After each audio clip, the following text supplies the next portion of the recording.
महाराष्ट्र के जलगांव से एक हैरान कर देने वाला मामला सामने आया, जहां गुस्साए भीड़ ने पुलिसकर्मियों पर हमला कर दिया। बता दें कि जामनेर तहसील के चिंचखेड़ा में 6 साल की बच्ची से बलात्कार और हत्या करने वाले आरोपी को पुलिस ने गिरफ्तार किया था, जिसके बाद जानकारी मिलते ही लोगों की भीड़ इकट्ठा हो गई और आरोपी को सौंपने की मांग करने लगे। आरोपी की मांग करने वाली भीड़ का गुस्सा पुलिस पर फूट पड़ा। भीड़ ने पुलिस स्टेशन में पथराव भी किया।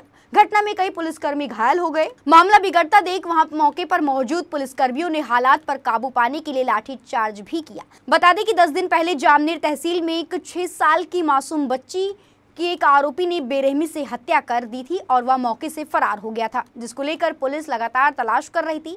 पुलिस ने गुरुवार को गिरफ्तार कर लिया है और आगे की जांच शुरू कर दी गई है। काही दिवसापूर्वी जामनेर पोलीस स्टेशनला एक घटना दाखल होती। त्या घटनेतील आरोपी आपला पोलिसांनी आज त्याला ताब्यात घेतलेलं होतं। त्या कारणावरून बेकायदेशीर जमाव पोलीस स्टेशन समोर जमलेला होता।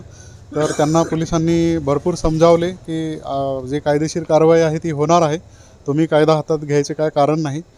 परंतु त्यांनी काही न ऐकता पोलिसांवर दगडफेक केलेली आहे, पोलीस स्टेशनवर दगडफेक केलेली आहे आणि त्याच्यामध्ये 7 ते 8 पोलीस अंमलदार आपले जखमी झालेले आहेत। पोलीस स्टेशनचे जे अधिकारी आहेत ते जखमी झालेले आहेत।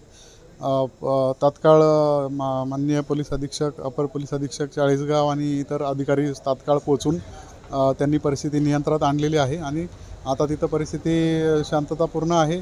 सर्व जे आरोपी आहेत संपूर्ण त्यांचे व्हिज्युअल पूर्ण डिटेल्स आमच्याकडे आहेत। त्याच्यातले कुणालाही आम्ही सोडणार नाही, प्रत्येकजण अरेस्ट होईल त्याच्यामधला।